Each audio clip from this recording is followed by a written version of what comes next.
ত্রয়োদশ জাতীয় সংসদ নির্বাচনের পর সরকার গঠনের জন্য তোড়জোড় চলছে। প্রধানমন্ত্রী তারেক রহমান এবং তার সঙ্গে তার অনুগত লোকদের নিয়ে একটি মন্ত্রিপরিষদ গঠিত হবে। আর সেই সরকারের সঙ্গে ভারতের যে কেমন সম্পর্ক যাবে এটা মোটামুটি আন্দাজ করা যাচ্ছে। যখন তারেক রহমান সাহেব হঠাৎ করে বলে বসলেন তার মা খুব অসুস্থ, তিনি আসছেন না। সারা বাংলাদেশে অসুস্থতা নিয়ে সমালোচনা হচ্ছে।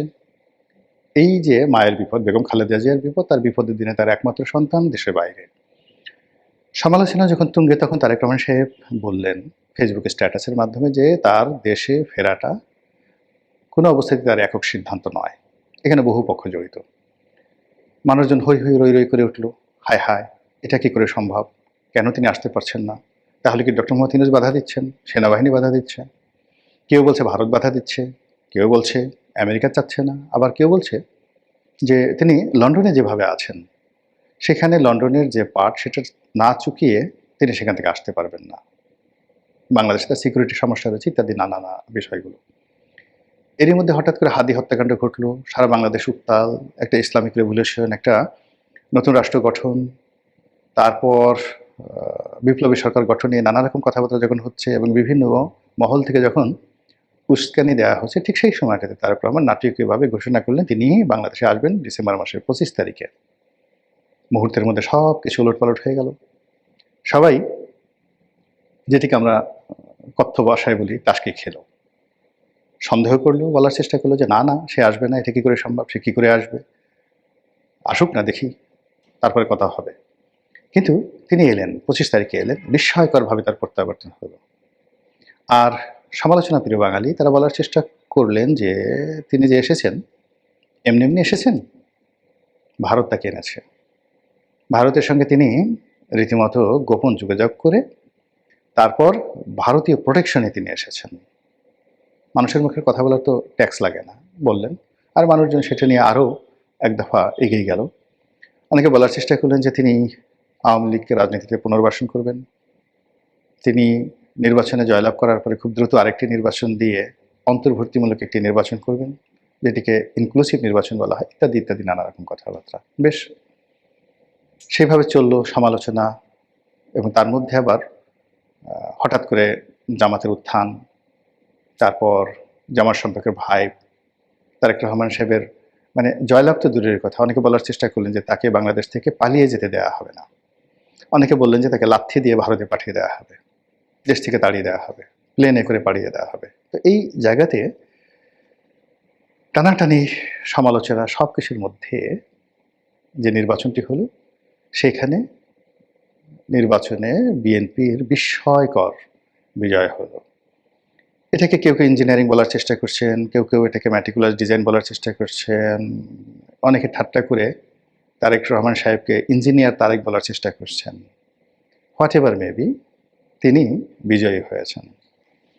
তার বিজয়ের যে ফলাফল এটি ঘোষণা করার আগেই জনাব নরেন্দ্র মোদী, ভারতের প্রধানমন্ত্রী, তাকে স্বাগত জানিয়েছেন। তিনি শপথ গ্রহণ করার আগেই ইন্টারন্যাশনাল টাইম ম্যাগাজিন তাকে নিয়ে আবার রিপোর্ট করেছে এবং এইবার 180 ডিগ্রি অ্যাঙ্গেল, অর্থাৎ আগেরবার টাইম ম্যাগাজিন যে রিপোর্ট করেছিল সেই রিপোর্টে তারেক রহমান সাহেবকে নেতিবাচকভাবে উপস্থাপন করা হয়েছিল। কিন্তু এইবার তাকে প্রভাবশালী, তিনি দক্ষিণ এশিয়ার, দক্ষিণ পূর্ব এশিয়া না, পুরো দক্ষিণ Asia including Thailand, Myanmar, Malaysia, মানে এই অঞ্চল যে রিজিয়ন দক্ষিণ এশিয়া, এই দক্ষিণ এশিয়ার রাজনীতিতে কতটা প্রভাবশালী হতে চলেছেন, কতটা পাওয়ারফুল হতে চলেছেন, সেই বিষয়ে ইন্টারন্যাশনাল টাইম ম্যাগাজিন একটা ফোরকাস্ট দিয়েছে।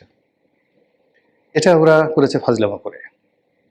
এর কারণ হলো যে তাকে ধাক্কা মেরে এশিয়ার বা দক্ষিণ এশিয়ার গুরুত্বপূর্ণ নেতা হিসেবে সামনে ঠেলে দেওয়া মানে মালয়েশিয়া, সিঙ্গাপুর, ইন্দোনেশিয়া, মানে ফার ইস্ট যে কান্ট্রিগুলো রয়েছে, তারপর ভারত, পাকিস্তান, এই দেশে যে সকল সরকার প্রধান রয়েছে তাদের সঙ্গে তার একটা মনস্তাত্ত্বিক সংঘাত এই পশ্চিমারা শুরু করে দিল এই রিপোর্টটার মাধ্যমে। এটি আমি বলবো এক ধরনের মারাত্মক ফাজলামো। এনিওয়ে, যেটা বলছিলাম যে নরেন্দ্র মোদী তাকে অভ্যর্থনা জানিয়েছেন। আর এখন 18 তারিখে, আমি এই ভিডিও করছি 14 তারিখে, তো 18 তারিখে সেই নতুন সরকারের শপথ হতে পারে, মন্ত্রিপরিষদের শপথ হতে পারে, এভাবে খবর প্রকাশিত হয়েছে। রাষ্ট্রপতি শপথ বাক্য পাঠ করাবেন। এখন জোর কথাবার্তা হচ্ছে যে এই শপথ অনুষ্ঠানে স্বয়ং নরেন্দ্র মোদী উপস্থিত থাকতে পারেন, তাকে দাওয়াত জানানো হতে পারে, অথবা তিনি নিজে আগ্রহী হয়ে থাকতে পারেন। আর তাই যদি হয়, তাহলে তিনি কি তার বহিন নরেন্দ্র মোদী, তার যে বোন শেখ হাসিনাকে নিয়ে আসবেন? অথবা তারেক রহমান সাহেবের সঙ্গে তিনি যে নতুন ডিপ্লোম্যাসি শুরু করেছেন, সেই ডিপ্লোম্যাসি থেকে তার কি কন্ডিশন থাকবে যে বাংলাদেশে আওয়ামী লীগের রাজনীতি এস্টাবলিশ করতে হবে, শেখ হাসিনাকে ফিরিয়ে নিতে হবে, এবং আওয়ামী লীগের নেতাকর্মীদের উপর যে জুলুম অত্যাচার চলছে আর ভারতে যারা প্রশ্রয় আছেন তাদেরকে বাংলাদেশে পুনর্বাসিত করতে হবে, এই কথা কি তিনি বলবেন? নাকি আওয়ামী লীগকে ভুলে গিয়ে বিএনপির সঙ্গে তারা একটি চমৎকার সম্পর্ক গড়ে তুলবেন? দুটো সম্ভাবনাই প্রবল, 50-50। এর কারণ হলো, নরেন্দ্র মোদীর সঙ্গে শেখ হাসিনা এবং আওয়ামী লীগের যে সম্পর্ক, এটি কেবলমাত্র দল বা ব্যক্তিগত পর্যায়ে নয়। এই সম্পর্কটি ভারতীয় রাজনীতির রন্ধ্রে রন্ধ্রে ঢুকে গেছে সিন্স 1965। 65 সন থেকে বঙ্গবন্ধুর সঙ্গে তাদের যে সম্পর্ক, তার প্রেক্ষিতে আগরতলা ষড়যন্ত্র মামলা, মহান মুক্তিযুদ্ধ এবং 75 15 আগস্ট পরে আওয়ামী লীগকে আশ্রয় দেওয়া, আবার 11 পরে আওয়ামী লীগকে ক্ষমতা আনা থেকে শুরু করে 14, 18, 24 নির্বাচনে নির্লজ্জভাবে আওয়ামী লীগকে পুনর্বাসন করার ক্ষেত্রে ভারত যে ভূমিকা দেখিয়েছে, এটি বিরল। কাজেই আওয়ামী লীগের সঙ্গে তাদের একটা হরিহরাত্মা। ভারতের মিডিয়া, ভারতের সংবাদপত্র, ভারতের প্রেস ক্লাব, ভারতের সেনাবাহিনী, বুদ্ধিজীবী আওয়ামী লীগের নামে পাগল। কাজেই সেই আওয়ামী লীগকে বাদ দিয়ে তারা বিএনপির সঙ্গে সম্পর্ক করবে না, এটা স্বাভাবিক। আবার যদি অতীতের কিছু কিছু ইতিহাস আমরা চিন্তা করি, অর্থাৎ মনমোহন সিং যখন প্রধানমন্ত্রী ছিলেন, তখন বেগম খালেদা জিয়া তিনি বিরোধী দলীয় নেত্রী ছিলেন, এবং ওই সময়টাতে তিনি ভারত সফর করেছিলেন। শামসের মুবিন চৌধুরীর এই পুরো বিষয়টি তিনি দেখভাল করেছেন, পররাষ্ট্র বিষয়টি। তো তখন যেটা হলো যে ভারত বেগম খালেদা জিয়াকে গ্র্যান্ড রিসিপশন দিয়েছিল, জাস্ট লাইক এ প্রধানমন্ত্রী, বাংলাদেশের প্রধানমন্ত্রী, আবার যেন তেন প্রধানমন্ত্রী নয়। নর্মালি কোনো দেশের প্রধানমন্ত্রী যখন ভারতে যায়, তখন প্রতিমন্ত্রী বা মন্ত্রী পর্যায়ের কোনো কর্মকর্তা এয়ারপোর্টে তাকে রিসিভ করেন, কিন্তু স্বয়ং প্রধানমন্ত্রী মনমোহন সিং বেগম খালেদা জিয়াকে এয়ারপোর্টে রিসিভ করতে এসেছিলেন।